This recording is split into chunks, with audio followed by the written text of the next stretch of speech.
You ever have one of those days that feels off before you even open your eyes? That was me Thursday morning 3 weeks ago. Something in the air was just wrong. I couldn't put my finger on it, but it was there, heavy like a storm waiting behind the clouds. The first real hit came at 7:47 a.m. I remember because I glanced at the microwave clock while sipping coffee that tasted like ash. I'd accidentally taken a sip from her mug, the one with the cracked handle she refuses to throw out. Except the mug wasn't where she usually leaves it, in the sink or on the nightstand. It was placed carefully, deliberately, at the far end of the kitchen island, like someone was trying to hide it. But not quite. The lipstick stain wasn't hers. Wrong shade. Too plum, too polished. She never wears lipstick to bed. So unless she started doing her makeup for sleep, we had a problem. I walked back upstairs and saw her pretending to sleep, one leg kicked out of the sheets like she was posing for some invisible audience. My mind said, don't. But my gut had already started digging, flipping through every half-ignored conversation, every smile that came a half-second too late, every new behavior she dismissed as self-care. There had been so many lately. New phone case, new perfume, always facing the wall when texting. That morning, she told me she was going on a wellness retreat. They don't allow phones, she said casually, dragging her suitcase toward the door. Not a gym bag, a suitcase. For 2 days. It's all digital detox and meditation. I need to reconnect with myself. I stared at her for a full beat. Reconnect with yourself or connect with someone else? She didn't even blink. Just smiled, brushed past me and said, "You don't get it." She was right, I didn't get it. But I was about to. I followed her that weekend. I didn't want to. I needed to. I used the location-sharing app she forgot I had access to. Call it pathetic, call it desperate. I call it the last ounce of sanity holding me together. She never went to the retreat. Instead, she drove 120 miles north and checked into a boutique hotel near the coast. I watched her through a restaurant window as she laughed too hard, leaned too close, and touched the wrist of a man I'd never seen before. Tall, smug, expensive watch. He was the kind of man who wears his confidence like a cologne. She was the kind of woman who used to hate men like that. I didn't confront her then. I waited. Let her have her fantasy. Let her build her castle in the air. Sunday night, when she came home, suitcase in tow, fake exhaustion painted all over her face. She didn't even notice that the locks had been changed. She knocked once, twice, then called me. I let it ring out, then texted her one thing. Hope your wellness is restored. Your stuff's on the porch. Take your time leaving, but don't come back. She banged on the door, screamed my name, even kicked it once. I watched from the upstairs window, not feeling proud, not feeling angry. Just finished. You think that's the end? No, that was just the end of pretending. And she wasn't done playing. Not by a long shot. I expected silence after that night. Some kind of cold retreat, maybe an apologetic text, a pitiful voicemail saying she'd made a mistake. Whatever that even meant anymore. But she didn't vanish. No. The next morning, I woke up to chaos. 3 missed calls from her. 1 from her sister. 2 from a number I didn't recognize. Then the texts started flooding in like a damn monsoon. I ignored the first few. Thought maybe she was just unraveling. But curiosity is a sharp needle, and I clicked one open. "You can't do this to me," it read. "You've lost your mind." I scrolled. The messages grew more theatrical. "This is my home too. You'll regret this. I didn't cheat, you're paranoid." Then the gold one. "He's just a friend I needed to talk to." I was confused. That's all. Confused. She called a weekend in a hotel suite with Mr. Rolex confusion. I didn't respond, but I didn't delete it either. Something about reading her lie in real time, like a bad script written by a desperate actress, grounded me. By noon, she was back at the house. This time she brought backup. Her sister, who looked at me like I was the one caught screwing around behind someone's back. They stood there on the sidewalk, arms folded, whispering like teenagers outside a principal's office. She yelled. I didn't open the door. She threatened to call the cops. Said I was holding her hostage from her belongings. I reminded her, through the door, that everything she owned was neatly packed and waiting. She could take it all and disappear like the lie she tried to sell me. That's when she lost it. Full theater mode. Tears. Accusation. telling the neighbors I was abusive, that I'd always been controlling, that this wasn't about cheating. It was about me trying to trap her. I laughed out loud, not because it was funny, because she was building a new story faster than I could tear the old one down. Her sister looked shaken. She started to say something, some half-hearted, maybe we should talk it out. But the wife cut her off like a guillotine. This wasn't a conversation. This was performance art. And I realized something standing behind that door. She didn't want to fix this. She wanted to win, to twist this until she came out looking like the poor, confused woman who just needed a break from her overbearing husband. But I wasn't going to play the villain in her script. I was writing my own now.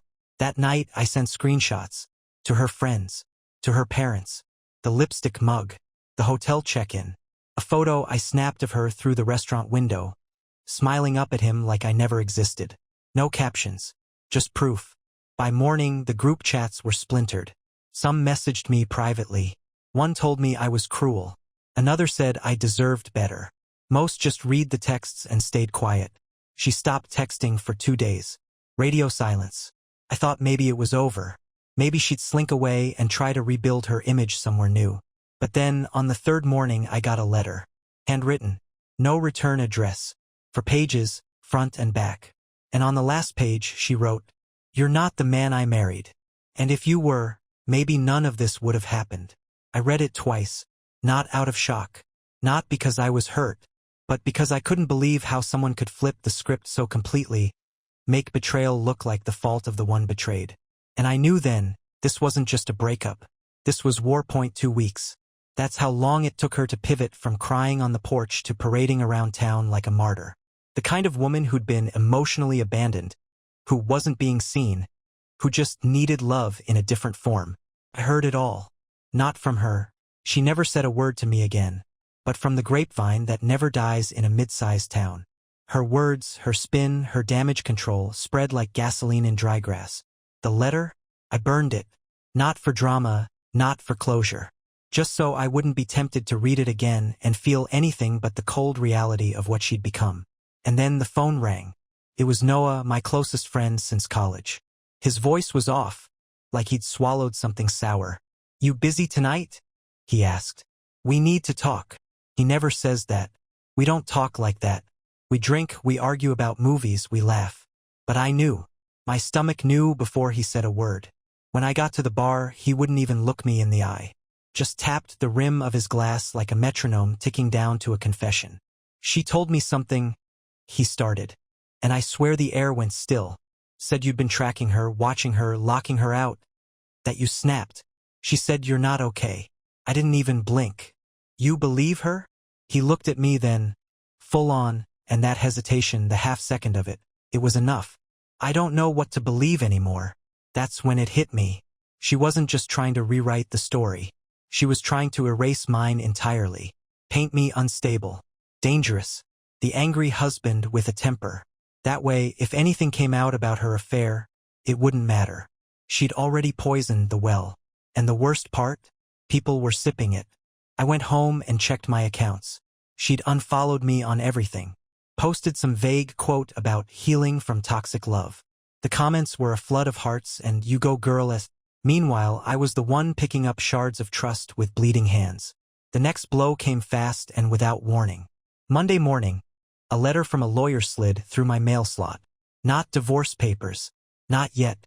But a formal notice that she intended to claim half the house. My house. The one I bought years before we met. The one she redecorated but never paid a cent toward. Her lawyer called it a shared marital asset. She wanted it all. The reputation. The sympathy. The furniture. The bed she'd lied in with someone else. That night I didn't sleep. I walked room to room, cataloging memories that felt suddenly counterfeit. I sat in the living room and stared at the wall where we once hung our first photo together. It was gone. I'd taken it down the night I changed the locks. It was in a box in the garage. The box I swore I wouldn't open again. I opened it. And on top, there it was, the small silver keychain I gave her on our 3rd anniversary. Engraved, "Us against the world." I laughed. A dry, bitter laugh that didn't feel like mine. Because now, it's just me. And the world, just watching like a crowd before the guillotine, waiting to see what I'll do next. But I wasn't done. Not even close. Wednesday evening, just after sunset, I got a call from my neighbor Linda. She's the kind of woman who waters her plants like they're royalty and notices everything. She doesn't gossip, she documents. She was here, Linda said. No greeting, just straight to it. Your wife. Well, ex-wife, I suppose. She parked a black SUV 2 houses down, walked right up your driveway, and tried the door. Stood there for maybe 5 minutes before she left. Didn't knock. Didn't say a word. Just stood there. My chest tightened. Did she leave anything? Not that I saw, Linda replied. But she looked like she wanted to set the house on fire with her eyes. I thanked her, hung up, and stood still for a moment in my hallway. There was something calculating in that, coming but not confronting. Not reaching out, just checking, like a thief casing the place before the real job. I checked the cameras. She knew they were there. I made sure of that. And there she was on the footage. Just a silhouette in a trench coat, her hair pinned back, face calm like a predator surveying the field. No emotion, just waiting. That night I locked everything twice. Not out of fear, out of principle. And then the message came. Not a text. A handwritten note in the mailbox. No envelope, just folded once, neat and square. Inside, "You're making this harder than it has to be. We both know you still care. Let's be adults and meet." Care? She didn't get it. Caring was what got me into this mess. Caring is what made me believe the lie, give her the benefit of the doubt my own instincts. Caring was the disease. I was detoxing. Still, I agreed to the meeting. Not because she deserved it. Because I needed to look her in the eye and see if she could lie to my face one more time. We met at a neutral place, quiet, public. A spot we used to go to when we were still pretending to be in love. She was already there when I arrived, sitting perfectly poised. Like the last few weeks hadn't happened. Like we were just a couple having a small tiff. "You look tired," she said, as if she cared. "You look practiced," I replied. She didn't flinch. "I came to talk. Not fight. Then talk." She launched into a monologue. How we'd grown apart. How she felt unappreciated. How I'd become emotionally distant. Every word was scripted, like she'd rehearsed it in front of a mirror. When I didn't react, she upped the stakes. "You were always more in love with the idea of me than with me. And you were in love with the idea of someone else inside a hotel room," I said flatly. The corner of her mouth twitched, just for a second. That was the crack. The truth bubbling underneath the performance. "I didn't plan for this to happen," she said. "No one ever does. But they still book the room. They still make the choice. Every lie was a step. Every touch. Every message." She looked away then. For the first time, she had nothing. No comeback. No performance. "You really changed the locks?" she asked finally, quietly. "Yeah. And I'd do it again." She stood up like the conversation was over. "You'll regret pushing me away." I laughed. "You think I'm pushing you away now? You left the second you chose someone else." I just caught up. She didn't respond. Just walked off, leaving behind the scent of the same perfume she wore the night I saw her through the restaurant window. I sat there for a long time after she was gone. Not sad. Not angry. Just hollow. Then I remembered something she used to say when she wanted to win an argument. "Perception is reality." And I realized what this was really about. Not the cheating. Not the lies. It was about control. Who gets to write the ending? Well, she'd had her pen long enough. Now it was my story to tell that I didn't hear from her for a week after that meeting. No notes. No calls. Just eerie silence that lingered like smoke after a fire. But I wasn't fooled. It wasn't over. She was the type to regroup, recalibrate, and come back sharper, more venomous. She wasn't vanishing. She was plotting. On Friday, I came home to find a car idling across the street. A black sedan with tinted windows. I walked past it slowly, watching the driver through the side mirror.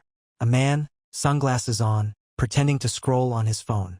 He didn't look up, but I felt his eyes on me. Call it paranoia, but when you've been betrayed in your own house, nothing ever feels safe again. Inside, I checked every door, every camera feed, even the attic. I knew she wouldn't break in, too messy, too dramatic. But her style wasn't brute force. It was manipulation, the slow kind that twists reality just enough to make you question your own mind. And right on cue that night, another letter arrived. Typed, not handwritten this time.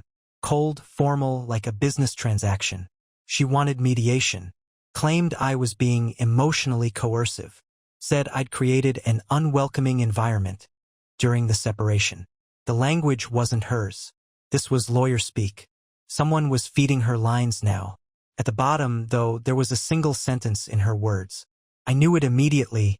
If you don't play fair, I'll have no choice but to explain things my way. It wasn't a threat. It was a promise. A promise to rewrite our past, brick by brick, until she came out the hero and I the monster. But what she didn't realize was that I'd already started my own documentation.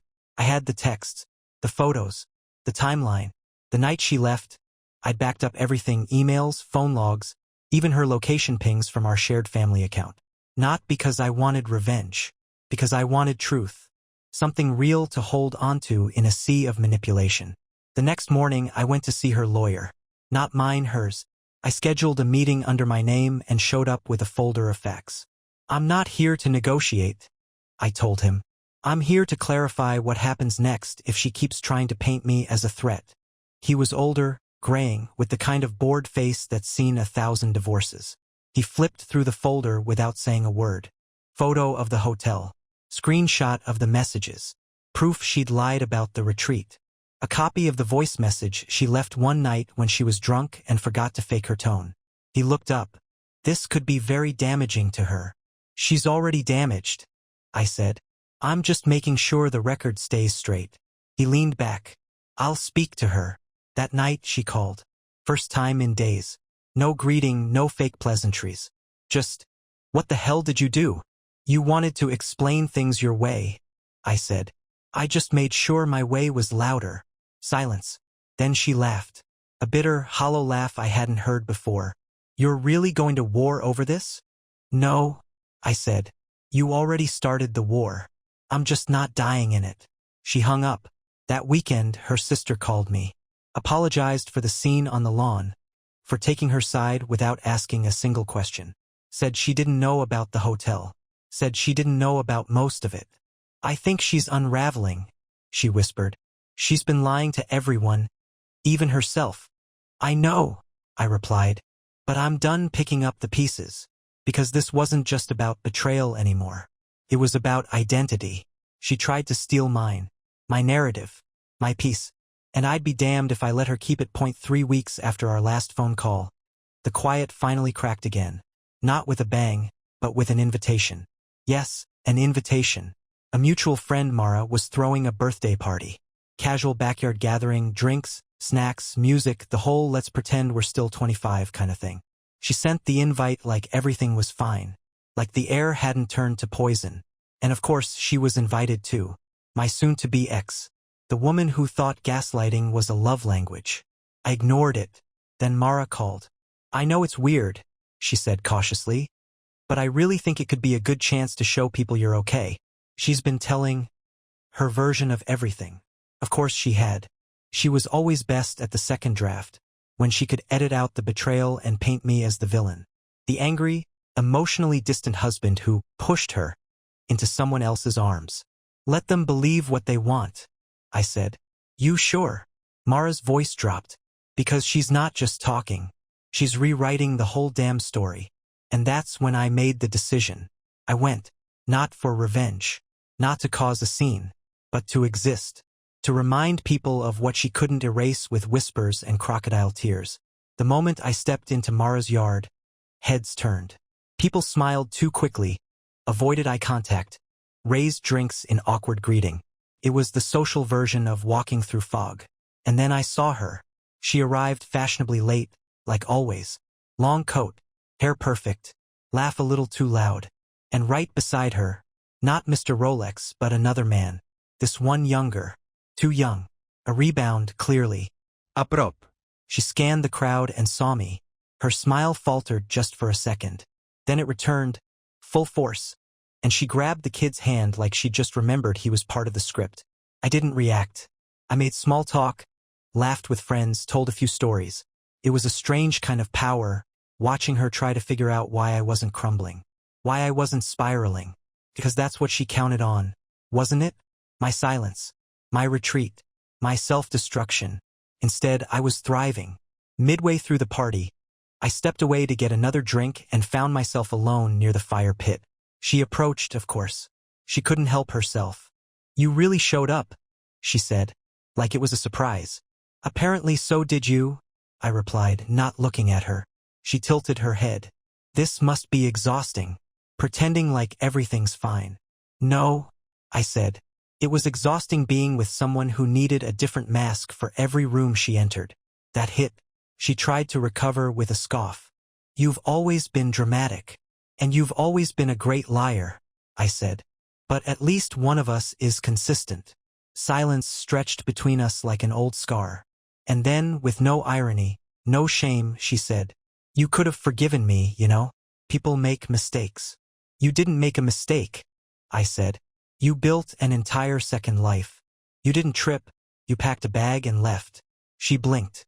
For the first time, I think she saw me, not as the man she betrayed, but as the man who wouldn't take her back. She turned to leave, but before she did, she whispered, "You'll miss me." I finished my drink, watching her walk away. "No," I whispered back, even though she couldn't hear me. "I'll miss who you pretended to be." That night I slept like the dead. No dreams, no tossing, just peace. It wasn't over.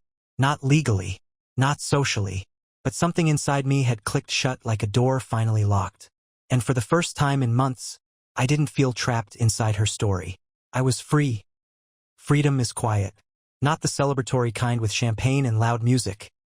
No, it's the kind that creeps in slowly, like sunlight through blackout curtains you forgot to open.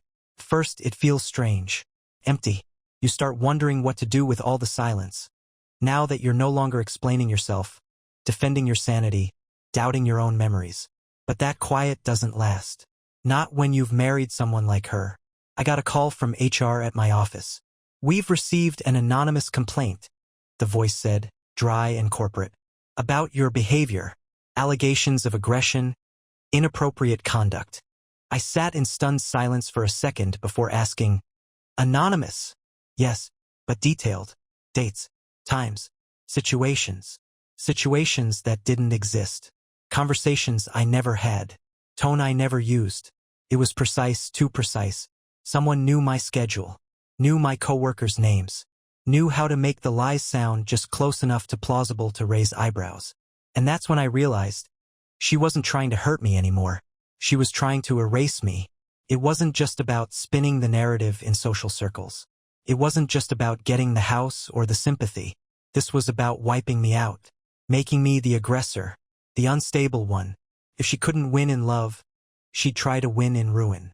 I told HR I would cooperate fully, that they could review every message, every call, every camera in the building. I had nothing to hide. But still, the seed was planted.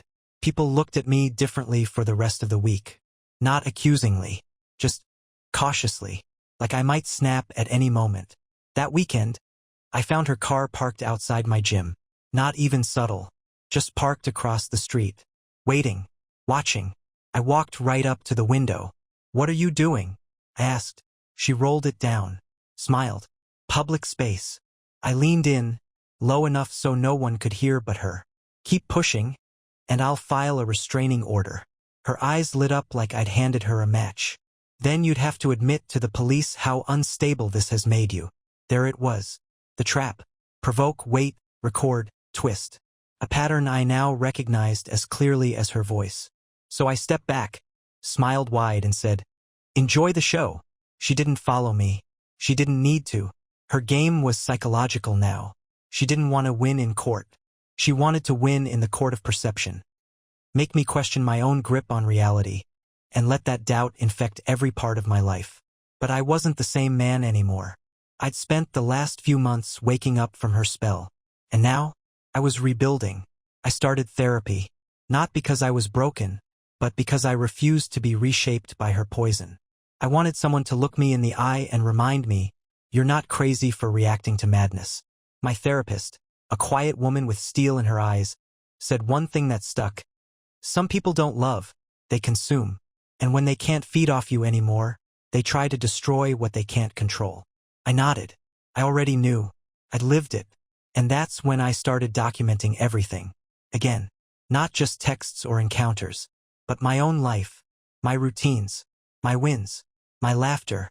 I was building a case for the truth, not for the courts. For myself. A record that I was here, I was sane, and I survived her. Because survival in her mind was the worst thing I could do. And I was getting better at it every day. The next move was one I didn't see coming.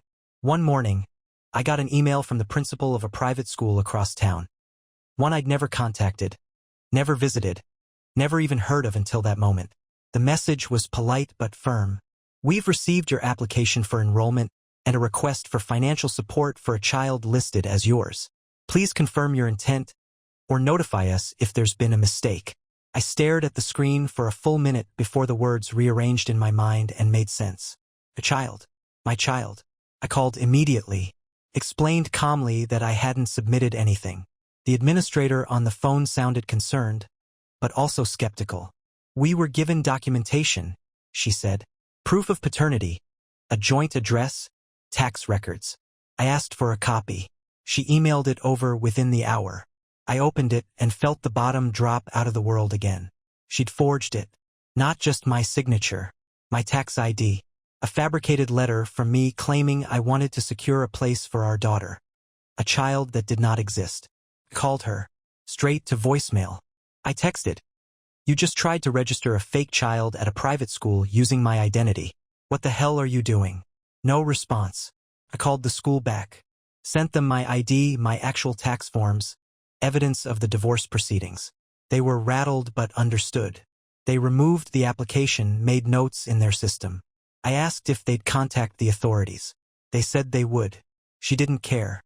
This wasn't about enrolling a child. This was a message. I can create a world where you're anything I want. And it hit me, this wasn't just spite anymore. This was erosion. Psychological warfare. If she could convince people I was a liar, a threat, unstable, or even delusional, it wouldn't matter what was true. It would only matter what stuck. I filed a police report. Not out of panic. Out of necessity. It was time to flip the switch from defense to offense. My lawyer, who'd been patiently collecting receipts for months, took the case seriously now. This changes things, he said. We can counterclaim. Emotional distress. Fraud. Defamation. She wanted to play games, fine. Let's put her on the record. We served her a restraining order and filed the suit the same day. She tried to dodge it. Claimed harassment. Cried on social media about being hunted. Her little choir of enablers amplified it, of course. That I was out of control. That I couldn't let go. That she was afraid. Afraid. The only thing she feared was losing the narrative. And the world, it turns out, gets tired of lies. Even drama junkies have a threshold. The more she screamed, the more cracks showed in her performance. The more wild her claims, the more people started asking quiet questions. Her new boyfriend? Gone. Her sister? Silent. Friends? Thinned out like fog in sunlight. And me? I stayed still. Collected. Documented. My days were filled with real work. Real healing. I started sleeping with my phone off. I started laughing again. Real, gut-deep laughter that didn't come with guilt. Because I'd stopped playing the part she wrote for me. She could smear. She could lie. She could invent daughters and scandals and emails that never existed. But the truth had patience. And it was sharpening its teeth. Then came the subpoena. It landed like a quiet bomb. Slid under my door. Wrapped in a manila envelope marked confidential. I opened it slowly, carefully, like it might bite. It was a demand to appear in court. She was suing me. Not over property. Not for custody. No, this wasn't about anything practical. She was suing me for emotional cruelty, for harassment. And here was the kicker, for deliberate sabotage of her social and professional reputation. I laughed. I genuinely laughed. Because only she could torch a life, then point at the ashes and say, "Look what you made me do." She wanted the court to believe I was unstable, vindictive, obsessed. That I was using digital manipulation to turn people against her. That I had stalked her, threatened her, ruined her chances at employment. All lies. but lies wrapped in just enough performance to look like pain. It was genius in a twisted way. This lawsuit wasn't about winning, it was about wearing me down. She knew it wouldn't hold up in court. But the process, the public filing, the whispered rumors, the financial drain of defending myself again, that was the real attack. But this time I was ready. My lawyer took one look at the papers and grinned. "This is her death spiral," he said. "She's throwing knives in the dark, hoping to hit something. She's out of moves." We filed our response within 48 hours. Along with it, we included a counterclaim, defamation, abuse of legal process, falsification of documents. I had proof of everything. Screenshots, audio recordings, surveillance. Every attempt she made to rewrite reality, I had the receipts. This time, the burden of proof was on her, and her whole castle was built on sand. She showed up to the preliminary hearing in a white blouse and crocodile tears. She looked smaller than I remembered, diminished, like someone trying to wear their former self like a costume that no longer fit. She wouldn't look at me. When the judge asked for evidence, her lawyer began with a trembling voice about how she had suffered, how I had relentlessly undermined her emotional well-being, how she felt unsafe. Then they presented a screenshot of a tweet, a joke I'd made about some people thinking manipulation is a form of affection. It had no names, no references, just vague sarcasm. And that was their lead exhibit. My lawyer asked for permission to speak. "We'd like to introduce 27 items into the record," he said, setting a thick folder on the table. Photos, messages, letters, video of her at my house weeks after being told not to return, proof of the school application fraud, evidence of witness tampering. Yes, witness tampering, with one of her friends who'd initially supported her story, then backed out after realizing how deep the lies ran. The judge called a recess. You could feel the air change in that room, like someone had opened a window in a place that hadn't seen daylight in years. She left the courtroom without a word. Outside, I stood in the sunlight and watched her drive away, and I knew she wouldn't stop. Not truly. People like her don't stop when they lose. They stop when they're exposed, when there's nothing left to spin, when even the lies get tired of being dragged around. But I'd exposed her now, not with anger, not with revenge, with truth. Cold, heavy, undeniable truth. And for the first time since it all began, I didn't feel like a man surviving the aftermath. I felt like a man building something new. 6 months later, the case was dismissed with prejudice. Her lawsuit was deemed frivolous. The judge issued a warning about legal abuse, and her own lawyer withdrew 2 weeks before the final hearing, citing irreconcilable conflict of interest. I didn't gloat. I didn't celebrate. I just walked out of that courthouse with a copy of the dismissal order in one hand and silence in the other. She vanished after that. Not literally. I still saw her name pop up now and then, mutual friends, tag posts, local events. But it was like watching a ghost float through a party. No one really wanted her there, but no one knew how to ask her to leave. She tried to rebrand herself, of course. Healing Journey, this spiritual awakening that hosted a short-lived podcast about self-discovery where she told half-truths like they were gospel. I listened to one episode, just one. She referred to me as the shadow, a faceless man who taught her the hardest lessons. She spoke about her affair like it was an accidental sunrise she hadn't seen coming, and I just turned it off, because there's no satisfaction in watching someone still trying to fake their own reflection. I sold the house. Too many ghosts. Too many rooms that remembered things I wanted to forget. I bought a smaller place, quiet, clean, just mine. No shared closets. No drawers full of deceit. Every item in that space had a story I didn't have to second-guess. Therapy continued. Not because I was broken. Because healing isn't a finish line. It's a choice you make every day. To live. To breathe. To remember without bleeding. One night, I ran into her sister. The one who screamed on my lawn once, calling me cruel for locking her out. She approached me like a stranger might. Calm. Tense. "I'm sorry," she said quietly. I didn't say anything. I didn't need to. "She's not who she used to be," she added. And I replied, "She never was." That night I wrote something down. Just for me. Not a letter. Not a journal entry. A reminder. You were never crazy. You were careful. You were never cruel. You were cautious. You were never controlling. You were just tired of being lied to. I don't know who needs to hear this, but if you're reading my story and seeing yourself in it, if you're standing in front of your own door, wondering whether to change the locks or wait for the truth, let me say this, do it. She begged for a weekend with her lover, so I gave her a one-way ticket to freedom. That manipulative which came back to find her bags on the porch and the locks changed. And that was the best decision I ever made. Not because it ended something, but because it began something else. Something honest. Something real. Something mine. Freedom doesn't come with a ceremony. Comes with stillness and peace. And I've never slept better.